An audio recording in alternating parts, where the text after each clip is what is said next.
Hello and welcome to the Untrended Podcast, where we lift the lid on extraordinary ideas about business and culture.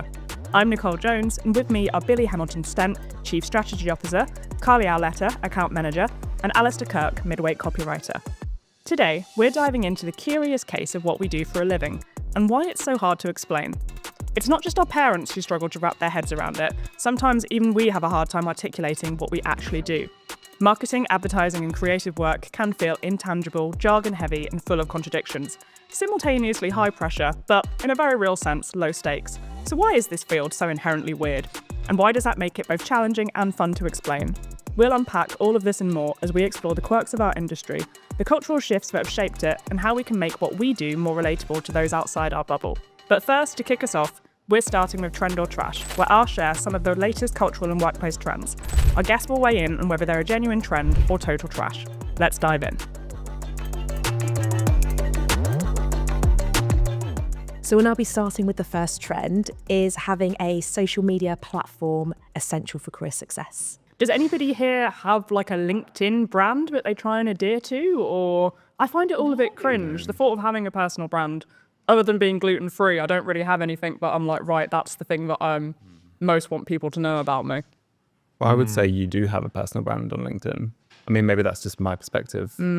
Seeing like you being my manager and seeing you interact on LinkedIn and I think everyone's got a brand. I mean, again, let's not overdo it on the brand stuff, but the fact is, when you get CVs in from people for jobs, the first thing you do is check out what they're doing elsewhere. So it's almost like it might not be career promoting, but I think it might be career limiting for some people. And LinkedIn's a really interesting world because that does hover between sober-minded business stuff and then people evidently promoting themselves, you know, some really aggressively, and also a bit of banter and fun here and there. And it's not crazy fun. I think it's a thing, right? I think it's a thing.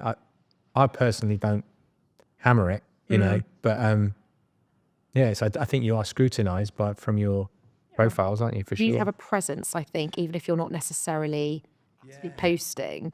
I do get that. If I'm hiring, I do get very suspicious if somebody doesn't have any presence. I'm like, how am I meant to make a judgment? It's the other one though, is if you go dark ops, and that's like super cred. Yeah. Or like I'm incredibly dysfunctional. Yeah. You'll know if I'm ever looking for another job because I'll make my Instagram private to hide all my bikini pictures.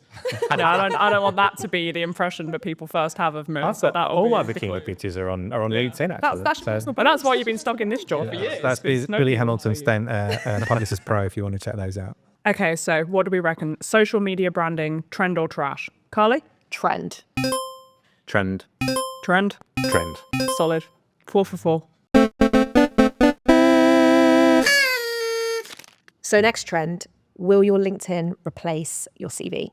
I mean, I would love it if it did, because then I could stop updating. Every time you go to do it, it's painful, isn't it? So it'd be nice if it was just a live, active thing. Yeah, I've not updated my CV for 24 years.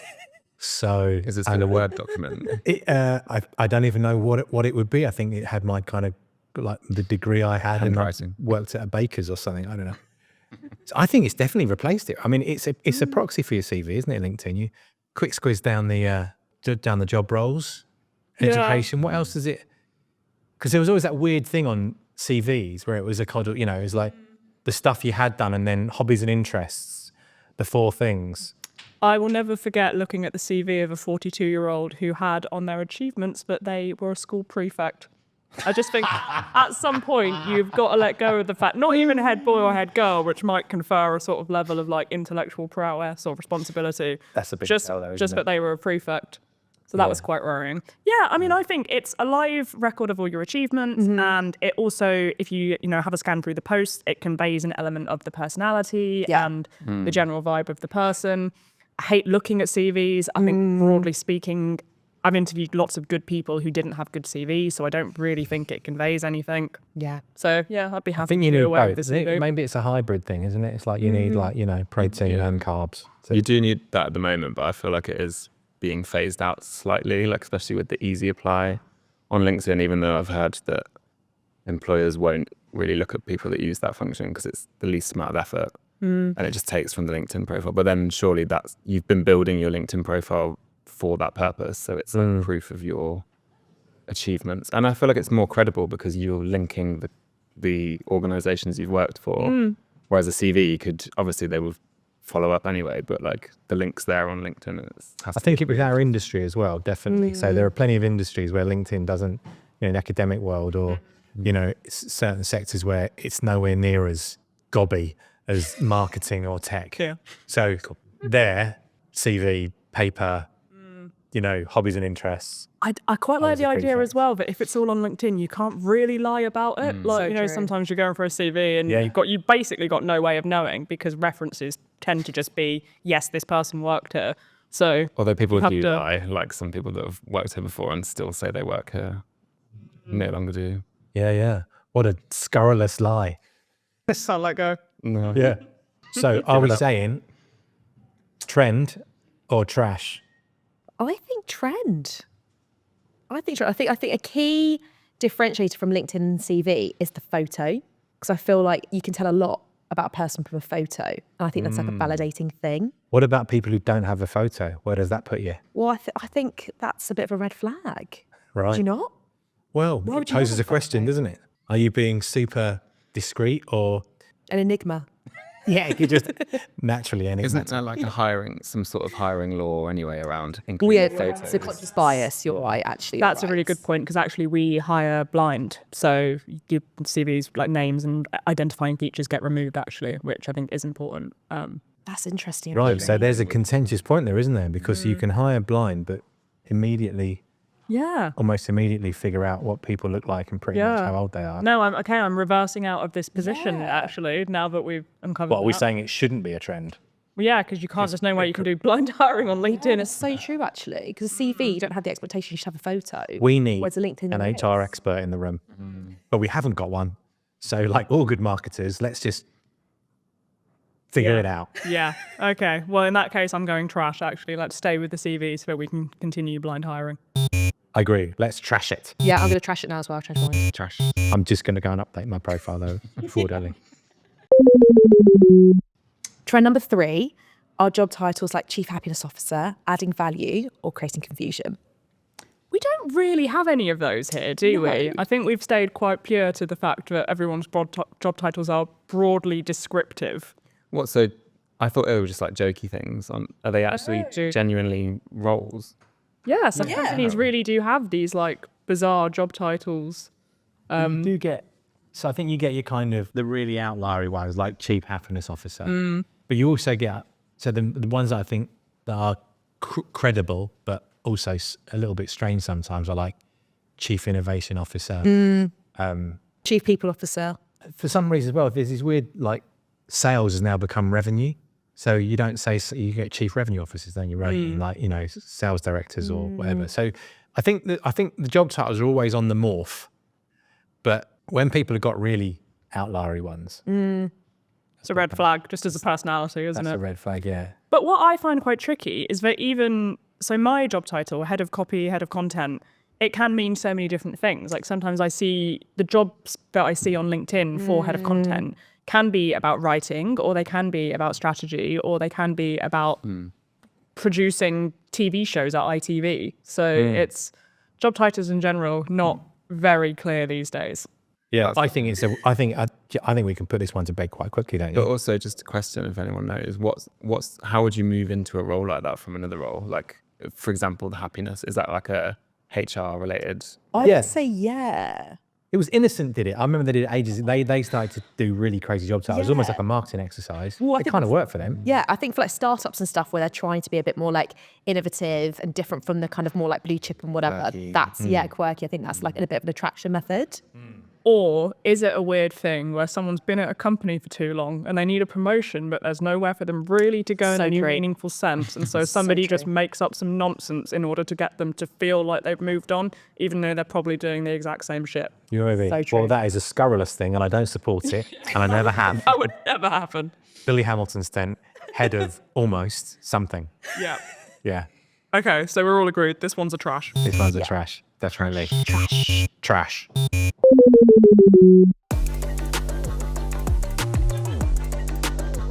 Okay, now it's time to get into the heart of this episode. First, we're exploring why it's so hard for our parents to understand what we do for a living, what's at the root of this disconnect, and why is our work sometimes so difficult to define and explain. Okay, so how do you usually explain your job title to your family? Like, how do they react to it? Carly, I'm going to start with you because you've got one that actually really doesn't give much away and kind of exists in a lot of different industries. Yeah, so I think when I say I work in advertising, I think a lot of people have the concept of madmen, as we've talked about many a time. And then when I start to talk about B2B, I lose people even further, because when I say things like content syndication, it doesn't sound as glamorous. Doesn't scan, though. It doesn't, does it? It doesn't sound as glamorous as things like Mad Men. I don't think I know what content syndication is. I work Fair. Well, it's a syndication of content. Naturally, yeah, makes sense. Ali, what about you? Because I know that as a fellow copywriter, copy really gets people confused. I guess it just took like showing them what I'd done, and I think they think of it kind of like as a ghostwriter. That was like the closest reference they had when I was telling them about it. They're like, "Well, why is your name not on it if you've written it?" I was like, "Because I've written the words, but like it's not me, it's not my brand that's saying it," kind of thing. So it's just through examples, really, like showing them what it is. I think they kind of get it now. Yeah, I feel like your parents are quite switched on. I don't really think my mum is very switched on in a general sense, but she doesn't have any experience of this world. So I think she's often quite confused. I've been at many parties where people have said, "Oh, so you're a lawyer?" No, I'm not a lawyer. I didn't go to law school. I once got stuck in a very long conversation with a very drunk man who thought that I was saying that I worked in coding. I don't really know how he got that. I was like, "I write ebooks," and he was like, "Oh, like code." And I was like, "That's literally not what I said." So It's the E. It's the electric. yeah, Electric books. people do get confused. Billy, I mean, you've got 2 kids. How do you explain being a chief strategy officer to them? Well, for anyone in my family, I like to try and use simple nouns so PowerPoint. My eldest is pretty convinced that I do PowerPoint, and she's actually right. Yeah. And I'm really good at it as well. Like, I feel like Boxes are always really. if there's one thing I could leave behind, it would be a real mastery of that file format. With my mum and dad, it was like websites. That was a good way of, you didn't have to go any bit further. There's just, as long as there was a sort of signpost, websites. If I'd say, we help businesses engage other businesses so that they can, engage meaningfully and sell stuff, no chance. So websites, PowerPoints. Back in the day, it'd have been newspapers. That would have been something, we get things in newspapers. Keep it. PR's quite an easy one to explain, isn't it? It's like, there are things in newspapers, we put them in there. Interesting though, that if you are a lawyer or if you are a plumber, there's jobs that I think transcend generations that everyone gets. I think this is an important question. Like, do you think that some jobs are really straightforward, everyone knows the value that you're adding to society? Do you ever feel like your friends or your family or your parents kind of undervalue what you do because it's not very tangible? It's not immediately clear what the benefit is. I've once described my job to a family member, and I just replied by saying, "And what do you get from that?" And I was like, Money. Headache. just about. Sorry. Stress. Yeah. So do you ever feel like people undervalue it a little bit in your family because they don't really understand what it is? Ali, any thoughts? Well, they definitely don't undervalue it, but I think sometimes they don't understand why certain things take so long. Like when I'm talking about, we do like a social card or something, and there's like 5 words in a headline and then maybe 10 in a subhead, and that you show them it, and they're like, "This is the result of like weeks of planning and stuff, and obviously not this one thing." They're like, and that took you weeks. It's just 15 words, and you're like, I'm really slow. What can I say? but they're such good words. But yeah, they get it more now, I think. I don't know. They would never. I don't think they undervalue it. They just they want to see the value in it so that they're like confident that I'm doing okay, kind of thing. Yeah. So I think it comes from a good place. Isn't part of it that I think people don't really get companies? If you do something for companies, and especially big companies, like people understand that Microsoft do things with computers, but how those organizations work, which is, something that we kind of geek out on quite a lot. I think people generally, if your family is like general people, it's like, oh yeah, businesses, unless your dad was like, a CFO, or your mum was like leading some, organisation or worked in corporates. That's for me the difference. Corporates are a bit odd, aren't they? They're opaque by nature. I guess that's the thing. It's not so much a kind of generational issue of, oh, like mum and dad don't understand what I do. It's more just that, like, a lot of my friends, I would say, don't understand what I do. And I think modern jobs they can be difficult to explain when they take place in these kind of opaque, generic office settings. Kind of go into this box of office and then come out. And, Even with like really nice, almost real greenery in them. Yeah, it's an interesting one. I mean, why is that happening? Have we just overcomplicated everything with jargon and that's why people don't understand what we do so much? Or I think so. I think in our industry, and particularly B2B, everything's jargon. So I even feel like, how can I explain in layman terms what I do without going into the intricacies? I just say stuff like, so imagine the FT and you have ads. Yes. I kind of do something that's similar to that. Just because it's like, because I just think you open a can of worms, don't you? I think when you start talking about one thing, you then go into the other thing, and then 20 minutes later, you're still trying to explain what you actually do. So I think it's interesting what Al said though, about what the motive for the question as well, right?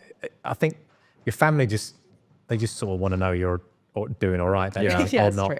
It's like, and then have you ever seen the look when you're over explaining and people go, I didn't want to get into this, but yeah, sure. Oh really? Gosh, blimey, crikey. I think there's a sort of sentiment behind, you always get that, oh good. I recently went to a party with a load of genuine creatives. I'm talking starving artists. I'm talking people who are like, oh, I'm kind of an actor. I kind of work part-time at like a cheese farm. And I usually would introduce myself, say, oh, I work in a creative team. I was like, God, I can't really say that to this lot. I can't go in and be like, I'm a creative, because what I actually am is like a sort of cog in a corporate wheel. You lot are genuinely, Bohemian. you're putting short films together and having screenings at yoga studios. I can't really compete with that. So that's the last time you're going out with them then? Yeah, pretty much. Yeah, just go and hang out with a bunch of accountants and go, this is how to be right. With the finance too. How to draw stuff. But that probably also relates somewhat to the understanding like our older generations might have or not have when it comes to the term creative, because they will associate that, I would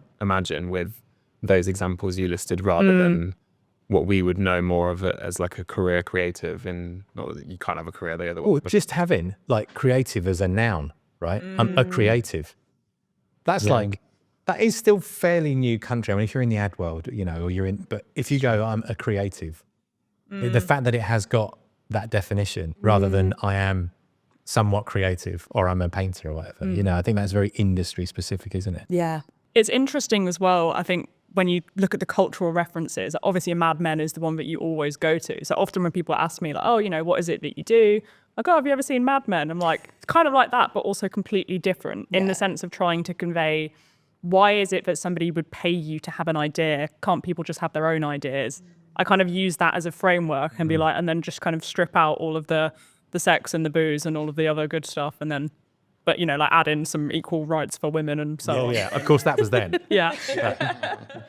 So it is an interesting one. Yeah. Okay, so to take it back to a place of the topic at hand. Yes. I think we're kind of touching on something there about the kind of inherent meaningless of life. But how big a part of your identity is your work? Because I have friends who they're teachers, they're paramedics, they do things where they are making a tangible difference. I think we should all kind of put our hands on the table and say, we're not really changing the world here in a kind of, purpose sense.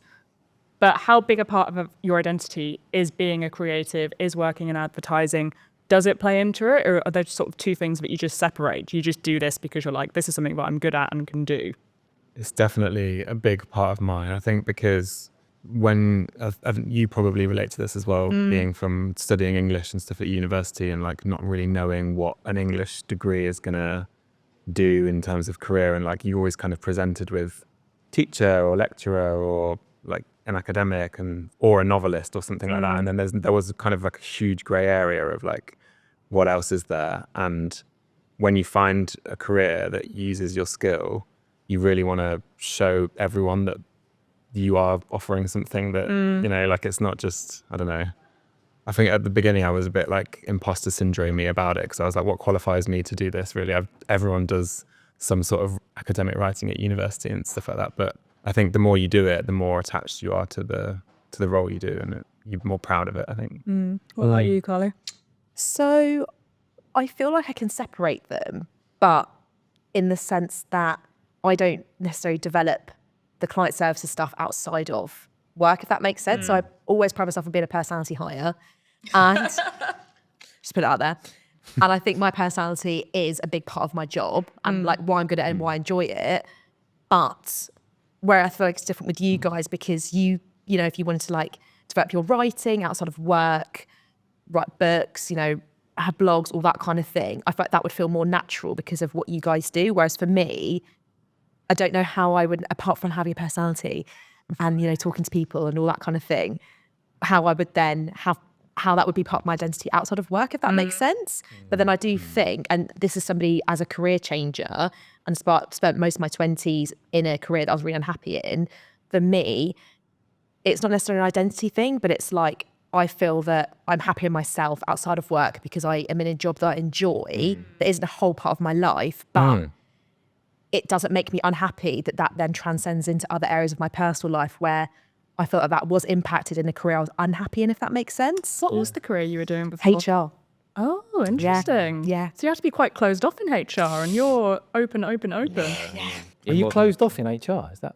Well, you can't be like gossiping about people, can you? You're I don't privy know to the the law, goss. but I'm fairly sure that HR are not meant to gossip. But if you're a happiness officer, Maybe that's the workaround. Yeah, you become a chief happiness officer, but you can kind of know everybody's gossip. Yeah. You're not constrained by the HR Absolutely. laws. That's interesting.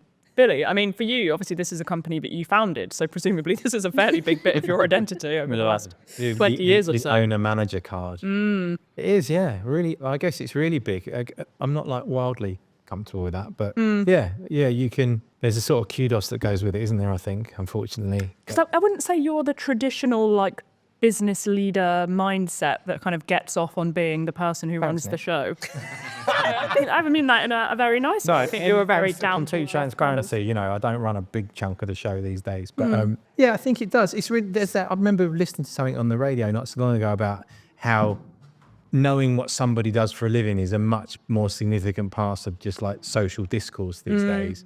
Like if you, I know I'm really conscious of it, but if you've not met somebody before and you go, oh, you know, make us a couple of questions, it's like, oh, what do you do?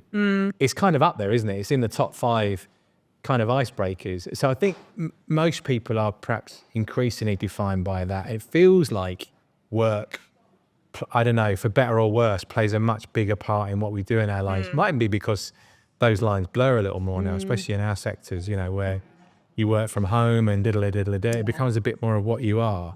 I mean, really, I'm a drummer, but people don't know that because it doesn't pay any money. No. But the spirit animal is there. Yeah. And I wish I could one day introduce myself as such. But Well, everybody in the office knows that you're a drummer. Yeah, they do. You never stop yourself from beating out a little taboo on the table. And some people really hate that. You know, it kind of depends on how much work I've got to do that day. You know, sometimes I'm like, oh, what a charming quirk of Billy's, and other times I'm like, shut please, up. do shut. Oh, yeah. Yeah, it's an interesting one. I mean, I'm kind of haunted by the fact that in my school yearbook, I was voted person most likely to write a book. Oh, right. And I famously have not written a book yet. I've written many ebooks. I reckon read a lot if of I books, put haven't you? all of the ebooks together, they would probably add up to a novel-length piece Even of fiction. longer. Yeah, I'd say quite a largely unread novel if it were put together as an end-to-end piece of work. Yeah, I try not to think about the readership rates of my ebooks. The question you asked as well in the question about that idea of purpose, and if you've got a job that's like definitively purposeful, paramedic or whatever. Yeah. So I would say I've gone like a little bit full circle on that in my career, and I think you get to a point where you might go, oh, this is the commercial world, and it might have an absence of that purpose. And then I think you sort of, I don't know, there's a reconciliation of that. I think you can have a lot of purpose. I mean, I am not a card-carrying member of like, you know, the corporate world is brilliant. But I think you can have a lot of purpose in any job that you do. And even at a really practical level, you know, we all sort of contribute to society, be it, you know, fiscally through taxes or through things that we do that your job allows you to do in addition to what your work is. I think it's really interesting what you said about just being happy with what you do can make you a better person outside of your work. Yeah. And so I think you kind of go through that a little, even though, you know, if I am introduced at a party and someone says, oh yeah, I'm a doctor, you automatically go, oh great, you know, I hope this question isn't coming back. And then you immediately tell them about an ache or a pain that you've got. Oh, really? Gosh, I've got these awful. I've just got a new upstairs neighbour, and the second he told me he was a doctor, my eyes lit up. I was like, great, because I've got a long list of health complaints and I can't get a GP appointment. So I think that this could be onto something. But also, the doctor asking the doctor, what do you do? And they get to say that they're a doctor. That's you giving them a moment to be really proud of themselves. And Just giving. Because God knows they're not getting a pay rise. So it's important that we give them And money. then something else, so I'm going to tell them that I'm a chief happiness officer. yeah, that's nice. You spread happiness. So to close, in one sentence, can you explain your job to your parents and keep it simple? So I do PowerPoint because they wouldn't know what that is. So I'm going to use the word websites and hope that gets them close enough to knowing that I'm not a plumber. Just websites. Yep, that'll do for me. Yeah, even though I do very little with websites. I'm apart Billy from Hamilton access Stent, them. and I do websites. Just Billy Hamilton Stent websites. Great. Yeah, for mum and dad, for sure. Excellent. Carly? I'm going to say I talk a lot for a living in media. Great. And that's it. I think I'm just going to have to, I'm going to go with that and see how I get on. I would probably say the words you read in advertising campaigns. I write the words you read in advertising I campaigns. like that. Yeah, I like that. And I would say I have ideas and sometimes people pay for them. Nice. That's all you need Love to know, that. Mum. I'm going to use Love that that. one. Yeah. I'm going to use that one. Yeah. Yeah, there you go. Yeah. Head of copy. Yeah. Websites Websites. and ideas. ideas on PowerPoint, and people sometimes pay for them. Excellent. There you go. All right, it's time for our final segment, Mailbag. This is where we take on your burning questions. How this works is that Ali will draw a question from the mystery bag and pass it to the guest for a quick-fire discussion. Let's dive in. Okay, so I'll do the honours. I think the question is here. Just read it out. Marketing Week readers have recently named Workbooks the No BS CRM Campaign their favourite of the year. The ad covers its stars in copious amounts of horse manure to hammer home its point. How far is too far when it comes to making bold statements in B2B marketing? Well, I do like the fact that we've moved from metaphorical shit to actual shit. That is a step that can only be the right direction for the industry as a whole. Although I think in the ad it might have been stunt shit. Maybe not. I don't know. Maybe they wanted What to do you go reckon that it was made of? How do you make stunt shit? Well, there are multiple ways. I would say mud. Yeah. Could be chocolate if they wanted to get a bit weird on it, but I like it. Do you think I think also it might have been, I think it's actually bullshit rather than horse shit, just because that's the campaign. Just to be technically Right. correct. And I'm sure there was a conversation had in the planning about that thing. Yeah. But is it a step too far? It clearly worked, didn't it? Yeah, I think that we talk so much about being memorable and about, using humor in B2B. Humor can be really tricky because I think if you try to be clever, often you're going to miss the mark or people are going to interpret it in different ways. So, I mean, I love the use of a bit of slapstick and it makes sense. It's contextually relevant. I'm here for it. Me too. I think also like we're talking about it, which kind of achieves what they want, that it's something that's memorable, maybe a bit of favourable association as well. And that's kind of what you want. And it's a differentiator. Like you said, like humour is so contentious, I think, in B2B, that I think this is actually quite a nice segue into incorporating that a little bit more, encouraging it. In the actual ad as well, it's done in a funny way, I mean, I know you can't really have an unfunny unless it's really horrendous version of getting covered in crap, but the shot is a funny shot, Yeah. Yeah, I think it's cool. I think it's funny, isn't it? It works. I don't know how long the shelf life is on those sort of things. I think they kind of burn brightly and briefly. So this is what You can't just keep going I always wonder, bullshit, can you? because often, when you're doing a B2B campaign, so often you have this like one big idea that you're like, oh, that's a really great individual, gut punch. But then you get to a point where you've got to do like a content strategy and you've got somebody in media asking you about how it's going to, can we get some stuff for content syndication or whatever? How does that then trickle down? How does the no BS How's this going to work at an event? Yeah. Well, there are a couple of ways. Interesting. Yeah. That's what they call experiential. Our stalls near Just the throw ads. shit at everyone, basically. Yeah. I think the advice on how far is too far is if it feels too far straight away, Yeah. it certainly is. And then I think it's about, are you willing to go beyond your comfort zone to stand out, which businesses have a real hard time doing. So, but I think the room knows, don't they, straight away. I'd love to have been a fly on the wall when they said, what we're going to do here is cover these two guys in what is seemingly excrement, you know. Yeah. Yeah, I can't imagine that went all the way through with everybody being like, tick, tick, tick. Yeah, this is great. Let's definitely do this shit on the faces thing. But I would imagine that whoever made, I don't know which agency worked with them to make it or if they used an agency, but I would imagine they have a very good, long-standing relationship built on a lot of trust and all that good stuff. Yeah, I mean, you can't take anything out of context there. Every single thing will be, you can't be like, oh, right, yeah, no, because this worked here is going to work somewhere else. So it's always a leap of faith, isn't it? So the question is, how do you know when too far is too far? I think as long as you're in moral safe ground, you should go as far as you can to stand out. That's a great example of it, isn't it? And maybe just a tiny bit further. That's our job, I guess, to push people down that road. That's all for today's episode of the Untrended Podcast. We hope you enjoyed our deep dive into the quirky and ever-changing world of creative work. And if nothing else, you can share the link with your parents to help explain a few things. If you enjoyed this episode, don't forget to hit subscribe or follow where you're listening so you won't miss out on upcoming episodes, where we'll keep unpacking extraordinary ideas about business and culture. Got questions or ideas for us to explore? We'd love to hear from you. Just use the link in the description of this episode to send them our way. Thanks for tuning in to the Untrended Podcast. Catch you next time.